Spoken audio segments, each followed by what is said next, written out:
Cette vidéo vous est présentée par la boutique universludo.ca. Rendons les jeux accessibles à tous.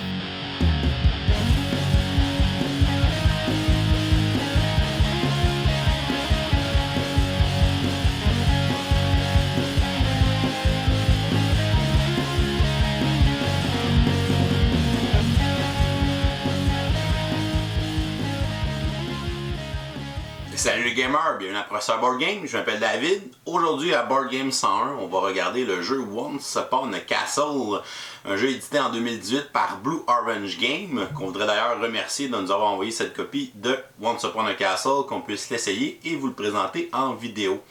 C'est un jeu des auteurs Ludovic Maublanc et Corentin Lebras. On peut y jouer de 2 à 4 joueurs et les parties vont durer de 20 à 30 minutes.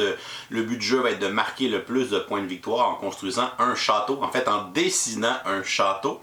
C'est un jeu de type Roll and Ride, donc un jeu à cocher, sauf qu'au lieu d'avoir une feuille avec des cases à cocher, on va avoir une feuille avec des parties de château à dessiner et on va avoir une petite gestion de ressources qu'on va générer en lançant des dés. On va placer des ressources sur notre plateau. Lorsqu'on va compléter des colonnes ou des rangées sur notre plateau, on va pouvoir enlever ces ressources-là pour aller construire une partie de notre château en dessinant cette partie sur notre feuille de pointage personnel. On peut aussi laisser aller notre côté artistique et décorer notre château comme bon nous semble pendant la partie. Alors, Once Upon a Castle, je vous montre comment on joue et ensuite je vous dis ce que j'en pense. On va installer une partie pour 2 joueurs. Premièrement, chaque joueur va recevoir une feuille de château qui est vierge. On peut aussi la mettre de l'autre côté si on est expérimenté et on peut dessiner notre château un peu plus librement, sachant qu'on doit avoir 4 tours, 4 murs et 4 étages de donjon dans notre château. On va aussi donner à chaque joueur un plateau personnel qui est aussi recto-verso. On a le côté vert pour le côté apprenti et le côté bleu pour les parties plus avancées. On va y aller du côté bleu dans notre exemple. On va aussi donner à chaque joueur 10 jetons de sa couleur. Donc on va avoir le joueur rose et le joueur bleu. Et on va placer les 2 dés au milieu de la table. Comme on a décidé d'utiliser le côté bleu, le côté avancé du plateau, on va prendre les cartes de visiteurs de la même couleur, donc les cartes visiteurs bleues. Les cartes vertes seront remises dans la boîte de jeu. On va se faire une pioche avec les cartes de visiteurs bleues et on va en révéler 3 sur la table pour débuter la partie. Le joueur le plus jeune va être désigné premier joueur et il va prendre les dés et les placer devant lui. Une partie de Once Upon a Castle se joue en plusieurs tours de jeu. Le joueur qui va lancer les dés va être désigné comme le joueur actif. Il va essayer de générer des ressources pour aller placer des jetons sur son plateau personnel pour essayer de compléter des colonnes ou des rangées pour lui permettre d'aller construire les différents éléments de son château sur sa feuille de pointage. Le joueur qui est inactif va lui choisir un des 2 dés pour aller placer une ressource aussi sur son plateau personnel. Ensuite, on va alterner les tours de jeu en passant les dés au prochain joueur qui va devenir joueur actif. Et on va continuer ainsi jusqu'à temps qu'on arrive à la condition de déclencher la fin de partie, qui est de compléter son château au complet, donc d'avoir construit les 4 étages du donjon, les 4 murs, ainsi que les 4 tours de son château. Et ensuite, on va passer au décompte final des points et on va cumuler les points des différents éléments de notre château pour déterminer le vainqueur. Alors, notre premier joueur va lancer les dés, il est le joueur actif, donc il va avoir accumulé la valeur des 2 dés. Donc ici, on a le point d'interrogation, qui n'est pas la première face que je voulais vous montrer, mais en fait, qui est une face Joker, donc qui va permettre au joueur de choisir la face de son choix pour aller gagner les ressources ou aller gagner les petits villageois sur sa feuille de pointage. Donc on a 6 faces différentes sur les dés, on a 4 ressources, on a l'or, on a la pierre, on a la nourriture et on a le bois. Donc si on a ces ressources-là, on va tout simplement aller placer un de nos 10 jetons qui n'est pas sur notre plateau sur une des cases qui correspond à cette ressource-là. Donc le bois, on a 3 emplacements, on a 4 emplacements en fait pour chaque ressource. Donc je vais choisir par exemple le bois, je pourrais aller le mettre sur cette case-là et pour l'or, je pourrais décider d'aller commencer cette rangée-là. Le joueur ensuite qui est inactif, le joueur passif en fait, va choisir un des 2 dés et va aller placer lui aussi un de ses jetons sur cette ressource de son plateau personnel. Lorsque les deux joueurs ont placé leurs ressources, on va passer les dés au joueur suivant qui va devenir joueur actif et l'autre joueur va devenir joueur passif et il va lancer les dés. On va continuer ici la partie. Donc ici, j'aurai une ressource de pierre et une ressource d'or encore. Donc je pourrais faire ça comme ça ici pour mon joueur actif.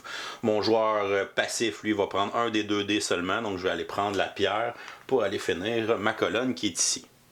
On revient au joueur rose comme joueur actif, il va lancer les dés. Maintenant, je vais vous montrer les autres faces. On a une face ici avec 2 petits personnages et on a la face de point d'interrogation de tantôt qui est le Joker. Donc, lorsque je vais avoir cette face-là, je vais aller dessiner 2 villageois dans mon château. Je vais devoir commencer dans la première rangée, donc celle du haut, et je vais y aller de gauche à droite. Donc il faut commencer avec les villageois qui sont à gauche et ensuite on va s'en aller vers la droite comme ça. Si je finis la première rangée, on va passer à la deuxième rangée de villageois. Plus on se rend loin, plus on va faire de points.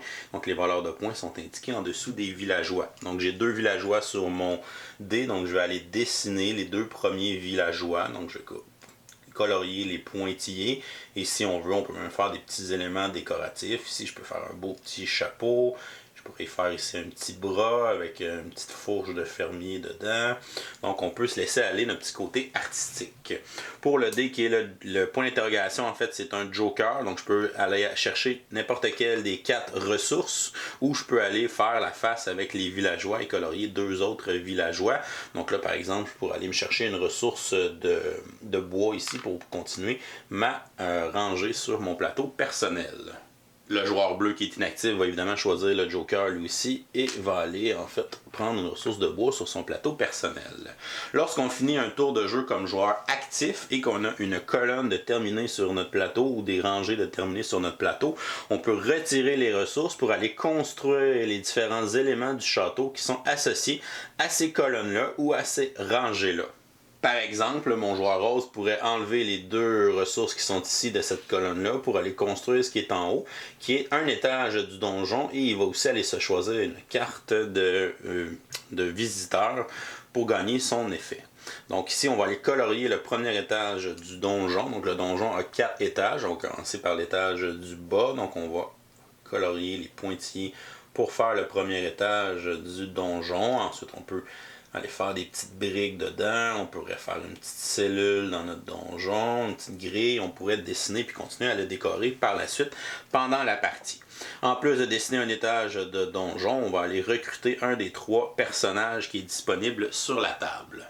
Il existe 3 sortes de personnages. On va avoir 3 icônes différents. On a la couronne, qui sont des personnages qui vont rapporter des points de victoire à la fin de la partie selon une condition qui est écrite en bas de la carte. Donc ici, c'est la princesse qui va donner 1 point par tour qu'il va y avoir dans notre château. Donc on peut faire un maximum de 4 points avec ce personnage-là à la fin de la partie. Ensuite, on a le fermier qui lui aussi vaut 1 point, qui est déjà inscrit dans le coin en haut à gauche et qui a un symbole d'éclair. Si je recrute cette carte-là, c'est un pouvoir instantané, donc il va me donner 2 ressources de nourriture que je vais aller pouvoir prendre sur mon plateau personnel. On a ici le troll qui vaut 1 point de victoire et lui qui a un sablier. Un sablier, c'est un pouvoir qui est persistant, qui va rester tout au long de la partie tant que j'ai ce personnage-là dans mon château. Donc il va me permettre d'utiliser les ressources de bois comme des ressources de pierre ou les ressources de pierre comme des ressources de bois ou vice-versa. Quand je vais les avoir sur les dés, je vais pouvoir aller prendre l'autre ressource à ce moment-là. On va dire que je vais recruter le fermier, donc je vais aller le placer dans ma zone de jeu à côté de mon plateau personnel et je vais exécuter son effet d'éclair comme je viens de le recruter qui est d'avoir 2 ressources de nourriture. Donc on va les placer nos 2 jetons sur des ressources de nourriture dans notre plateau personnel. Donc je vais essayer de continuer ma rangée pour aller construire une tour à 7 points dans mon château. Par la suite, on va repiocher une autre carte pour qu'il y ait toujours 3 cartes disponibles sur la table pour le prochain jour. Si le joueur rose avait eu plusieurs colonnes ou rangées de terminées avec ses jetons, il aurait pu construire plus qu'un morceau de château à la fin de son tour de joueur actif. Donc il aurait défaussé les colonnes ou les rangées une par une. Donc évidemment, si j'étais comme ceci par exemple, donc si j'ai une colonne, mais j'ai une rangée, mais quand je vais faire ma colonne ou ma rangée, je vais défausser les jetons, donc je ne pourrai pas faire la deuxième à ce moment-là, elle ne sera plus complète. Les joueurs ont aussi seulement 10 jetons à placer sur leur plateau. Les jetons ne peuvent pas être déplacés une fois qu'ils sont joués, à moins d'avoir un personnage qui me permet de le faire. Et à ce moment-là, il faut attendre de revenir à notre tour de joueur actif pour pouvoir, à la fin de notre tour, aller construire et enlever des jetons pour en rendre d'autres de disponibles. Maintenant, regardons comment dessiner les autres éléments de château. Donc, on a les 3 rangées qui sont à droite de notre plateau qui sont associées aux tours. Donc, on va construire la tour avec la valeur indiquée sur notre plateau personnel, dépendamment quelle rangée on a utilisé pour la construire. Donc, si je défausse les 5 jetons qui sont ici dans ma rangée du bas, bien, je vais pouvoir aller construire une tour qui va avoir une valeur de 7 points.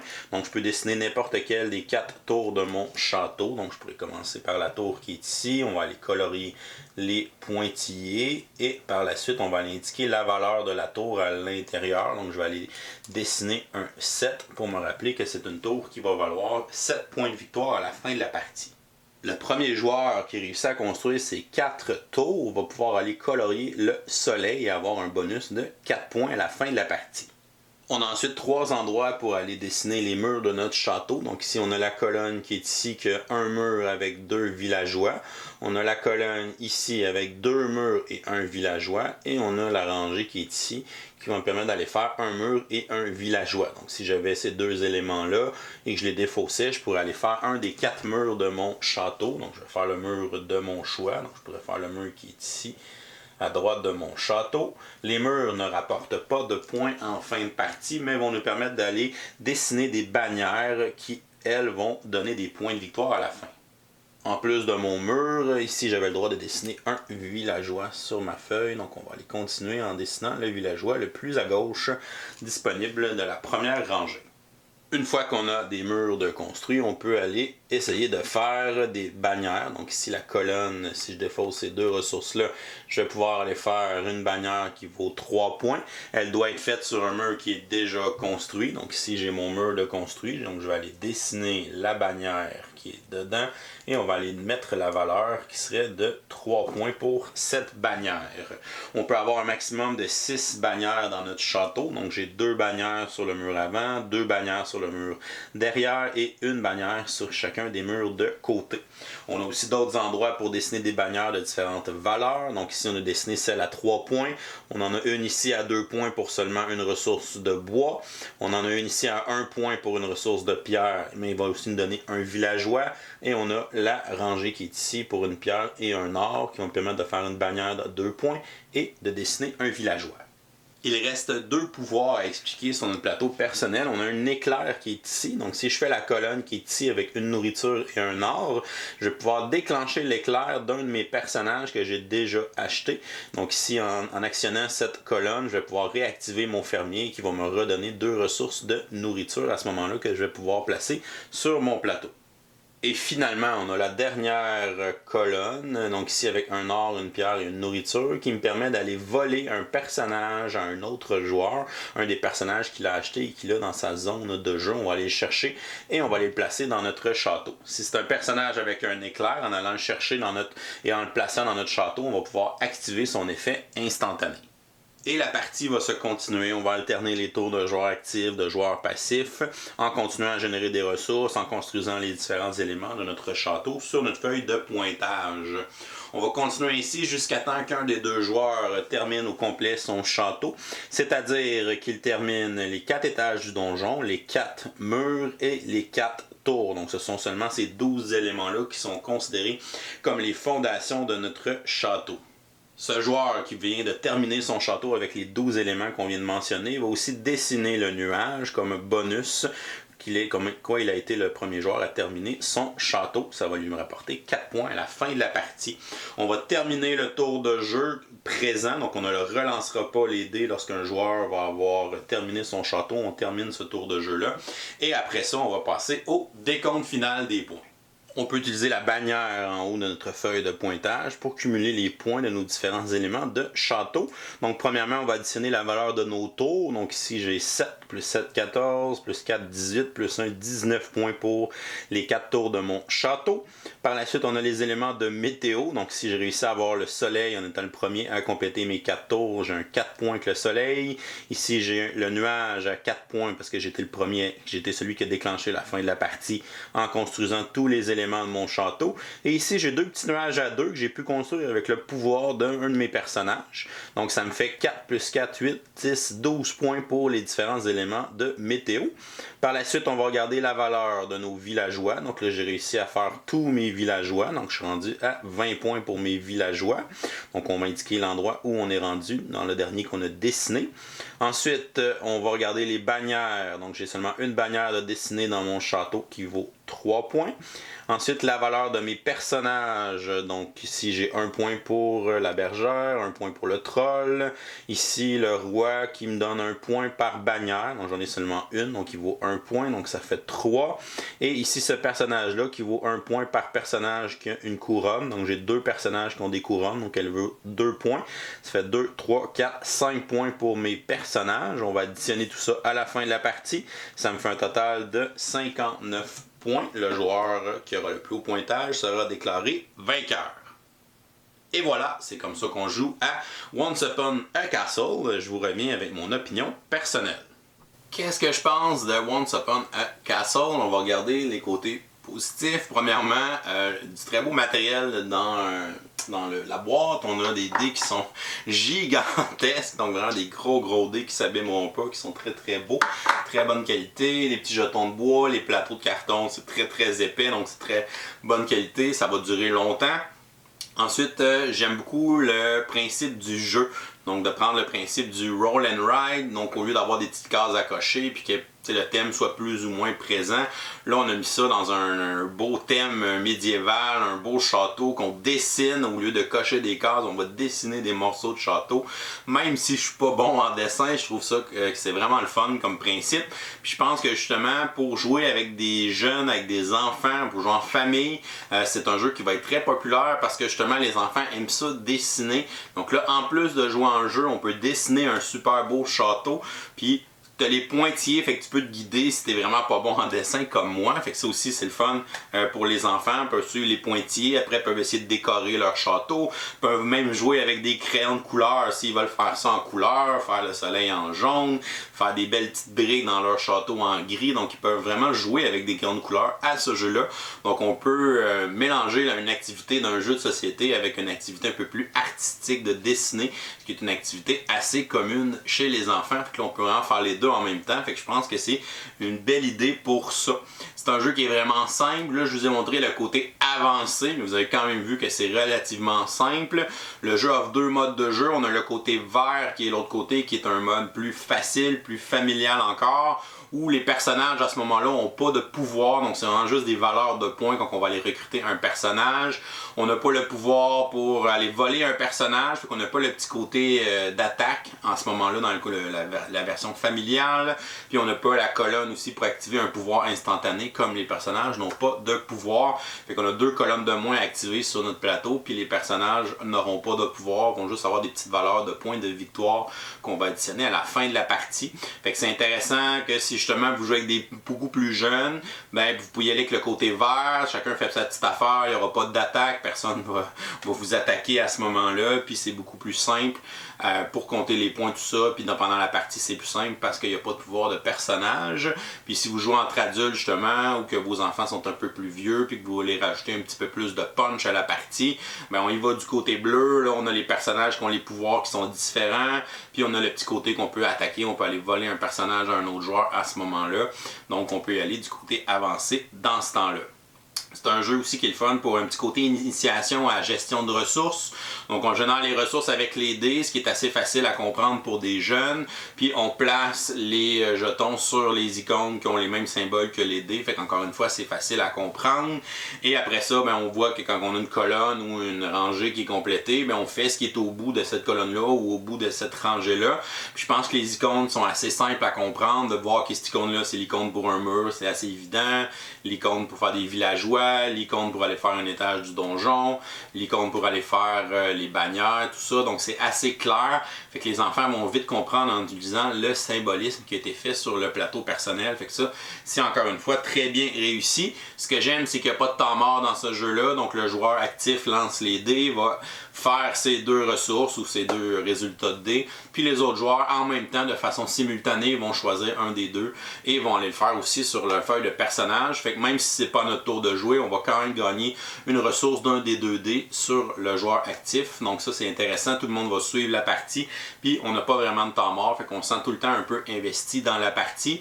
Par contre, il faut bien timer nos affaires, surtout à 4 joueurs, parce qu'on peut seulement construire quand c'est notre tour de joueur actif. Donc des fois, si j'ai trop de jetons de placer, puis là, ok, ben là, je peux plus en placer d'autres tant que ça revient pas à mon tour, puis que je les enlève pas pour construire à la fin de mon tour. Donc un petit peu plus de timing à faire. À 2 joueurs, ça va moins arriver, évidemment. Mais à 4 joueurs, j'ai vu ça arriver souvent dans les parties. Maintenant, pour les côtés négatifs, le petit côté de take that, d'aller voler les personnages et tout ça, j'ai pas tant trippé ça dans ce jeu-là. C'est quelque chose que j'aurais pas mis ou que j'aurais enlevé. Je sais qu'on peut l'enlever avec la variante, d'aller jouer avec la variante familiale, mais je trouvais intéressant d'avoir les pouvoirs de personnages et tout ça, mais le fait d'aller les voler, c'est quelque chose que j'ai un peu moins aimé dans ce type de jeu-là. J'aurais aussi aimé quelques petits objectifs, que ce soit des objectifs publics à réaliser, puis le premier qui le réalise, il le prend. Je sais qu'on a le soleil, on a le nuage qui sont un peu comme ça, mais j'en aurais mis un peu plus. Donc des objectifs qui auraient pu être publics ou avoir un objectif privé peut-être pour les joueurs pour permettre d'avoir une direction puis de dire ok, je vais me concentrer là-dessus pour aller faire mon objectif.